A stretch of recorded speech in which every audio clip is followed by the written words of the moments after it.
नमस्कार, आप देख रहे हैं झंझट टाइम्स और मैं आपके साथ अदनान आलम। खबर पश्चिमी चंपारण के बेतिया से है, जहां पर्चाधारियों को जमीन पर कब्जा देने तथा भूधारियों द्वारा सेलिंग की जमीन बेचने के विरुद्ध लोक संघर्ष समिति सीपीएम तथा सीपीआई के संयुक्त तत्वाधान में रामनगर अंचल पर पर्चाधारियों का प्रदर्शन तथा धरना को संबोधित करते हुए पंकज प्रभुराज, नारायण राव, ओम प्रकाश क्रांति, पानमती देवी, ब्रजेश पासवान आदि ने संबोधित किया। सभा की अध्यक्षता गणेश पासवान ने की। उपस्थित तमाम भाइयों और बहनों, हम आज जो यहाँ सभा कर रहे हैं इसका मतलब बहुत साफ साफ हम सब समझ रहे हैं। हमें पर्चा मिला, हमारा पर्चा के आधार पर रसीद भी कट गया, हमको जमीन नहीं दी जा रही है और विभिन्न तरीके से हमारे ऊपर दबाव बनाकर हमें प्रताड़ित करने का काम किया जा रहा है। आगे भी लड़ाई हमारी जारी है।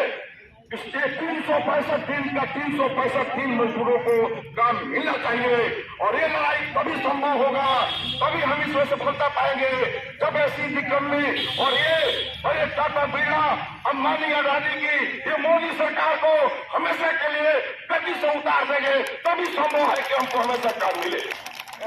सरकार ने कानून बनाकर इनको जो जमीन पर पर्चा दिया है और उस पर जो जमीन पर पर्चा के साथ साथ इनको दाखिल खारिज भी हो गया है, तो जमीन पर कब्जा क्यों नहीं मिल रहा है?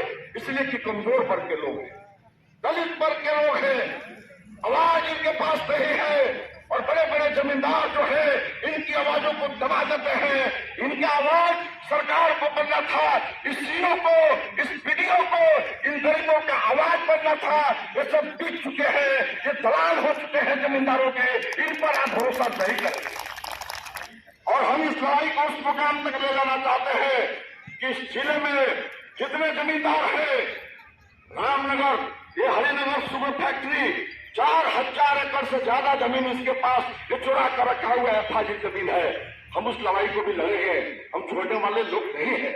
हम बोल रहे हैं, चाहे वो बड़गांव स्टेट हो, बिलासपुर स्टेट हो, डुमरिया स्टेट हो, टीके शिकारपुर स्टेट हो या चंपारण के कोई भी बड़ा जमींदार हो, एक एक जमीन जो चुरा कर रखा हुआ है लोग, सारी जमीनों को छीन कर भूमिहीन गरीबों में बांटेंगे। ये हमने तो अपना उद्देश्य बना रखा है। यह नॉनसेंस, पढ़ा लिखा तुम तो सीओ है, तुम तो बीपीएससी कंप्लीट करके आया है जी, तुम ये नहीं जानता है कि वो भूदारी नहीं है, उसकी जमीन जो फाजिल जमीन थी वो सरकार ने छीन लिया और सरकार छीन कर हमको दे दिया, तो वो भूदारी कहां से रहा? जमीन तो उसकी है नहीं, सरकार की जमीन हो गई और सरकार ने हमको दे दिया, वो भूदारी तो रहा नहीं, ये दलाल है। आता है तो हम कहेंगे, मांग पत्र लेकर जाएंगे और कहेंगे कि तुम हमारे मांग पत्र पर खाली इतना ही लिख दो कि आप लोग भूदारी के पास जाइए, कल तुम्हारी नौकरी खा जाएंगे, कोई बैंक का लाभ तुमको नहीं बता सकता है।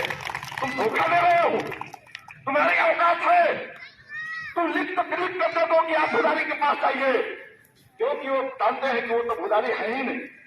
हमको तो सरकार जमीन में दिया है जी, कौन दिया आपको जमीन? वो कहां से आ गया भूदारी? वो तो चोरा कर रखे हुआ था, भूमि चोर है, जमीन जमीन चोरा कर रखा हुआ था, सिविक से भारी जमीन जो है वो चोरा कर रखा हुआ था और वो भूमि चोर जो है आज भी वो भूदारी है। अंचलाधिकारी महोदय, होश में रहिए, होशो हवास में रहिए। आज बिहार सरकार जो है महागठबंधन की सरकार है, भारतीय जनता पार्टी नीतीश कुमार वाली सरकार नहीं है। महागठबंधन में लाल झंडा भी शामिल है। इस तरीके से लोगों को बेवकूफ बनाइएगा, आप कहाँ रहिएगा ज्यादा दिनों तक, आपको रहने नहीं दिया जाएगा। ये हम कहना चाहते हैं। क्या समझते हैं आप अपने आप को?